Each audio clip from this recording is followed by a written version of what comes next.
चलिए हम शुरू करते। बड़े ही कम शब्द में आपको बताना चाहते हैं कि हमारे यहाँ पे बाढ़ आ चुकी है। पिछले ब्लॉग में हमने दिखाया था कि कहाँ कहाँ बाढ़ आई है। इस बार देखिए आप चारों तरफ आपको पानी पानी दिखाई देगा और आगे हम दिखाते हैं सड़क के किनारे भी आ चुका है। खेत नदी तालाब सब में पानी फुल हो चुका है। ये पानी फुल होकर हमारे गांव को पहुंच जाएगा।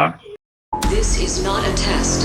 This is your emergency broadcast system announcing the commencement of the annual purge sanctioned by the highway के किनारे जिन लोगों के खेत थे उन लोगों ने धान नहीं लगाए क्योंकि उनके खेत में पानी भर जाता है और धान चले जाते हैं, धान हो भी नहीं पाते हैं, इसीलिए उन लोगों ने धान नहीं लगाए हैं।